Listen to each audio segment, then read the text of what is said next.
Hey guys, hope you're all doing well. Now for today's video, we're going to be discussing one of the reptilian animals that is confirmed to have been a part of InGen's list. An aquatic creature that has become pretty iconic to the second trilogy of the ongoing film series. This carnivore has quickly become one of my personal favorite creatures from Jurassic World, and its incorporation into the newer films had to have been a no-brainer to the team that was responsible for picking the new animals that we'd get to see on the big screen. This is one of the most terrifying residents of Isla Nublar, the animal that paleontologists have named the Lizard of the Moose River.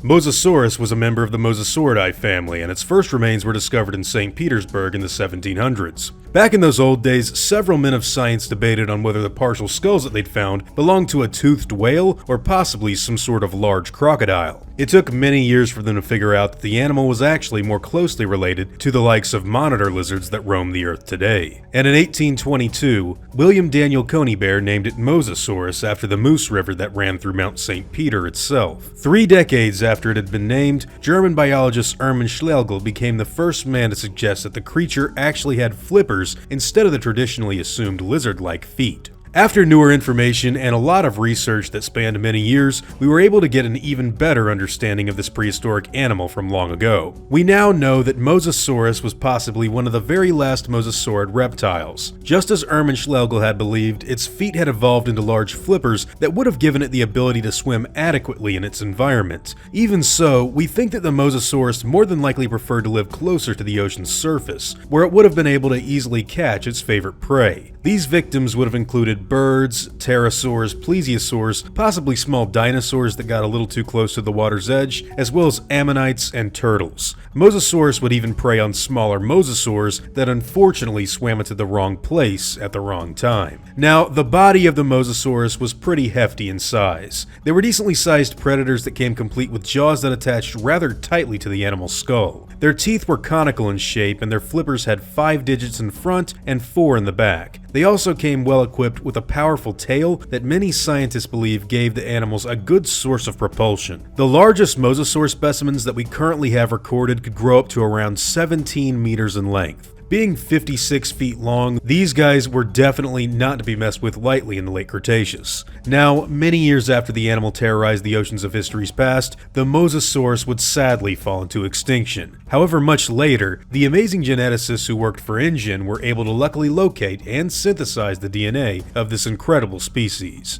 And after some troubleshooting, they were successfully able to recreate their very own breed of Mosasaur.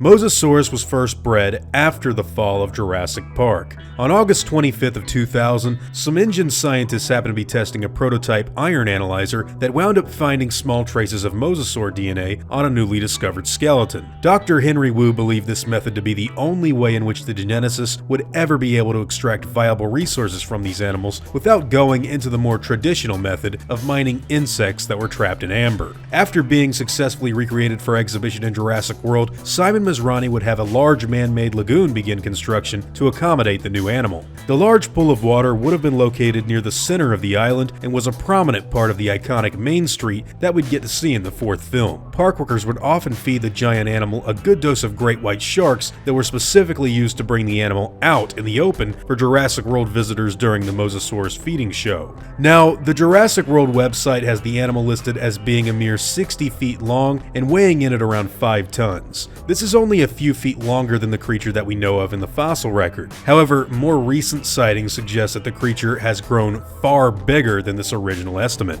In fact, the same Mosasaurus that we see later in Jurassic World Fallen Kingdom is believed to have been over 100 feet in length. Some even call this genetic clone Mosasaurus maximus instead of the traditional Hoffmanni because of its freakishly giant size. Some other important differences that are easily identifiable between the real-life animal and InGen's genetic clone are the absence of a tail fluke. Most scientists believe that the real thing had this at the end of its powerful tail. However, the clone lacks one entirely. We also don't think that its back would have included any of the spiked scutes that we see on the clone. All current information leads scientists to believe that the creature's back would have been rather smooth in comparison. Suffice it to say, the Mosasaurus can be compared to other clones that have several key differences between their fossilized counterparts, such as the recently archived theropod Dilophosaurus. Now, the last time that we got to see this giant predator in the film series was when it was picking off surfers on some undetermined beach. Personally, I really can't wait to see what they do with this animal in the next installment in the film series, because it's a creature that I think has a lot of potential to be put into some genuinely scary scenes. It's also become a fan favorite from the Jurassic World films, which means it's high in demand practically every day of the week. But what do all of you guys think? What are your own personal opinions of InGen's cloned Mosasaurus? And also, which one do you honestly prefer? Are you a bigger fan of the canon creature that we've seen in the 2 new chapters of the film series? Or do you prefer the secret reptile that was cloned in the early 1990s that not too many people in the public tend to know about? Are you a Mosasaurus person? Or are you a Tylosaurus fan? Whatever your own thoughts and opinions may be, I'd love to hear them in the comments down below.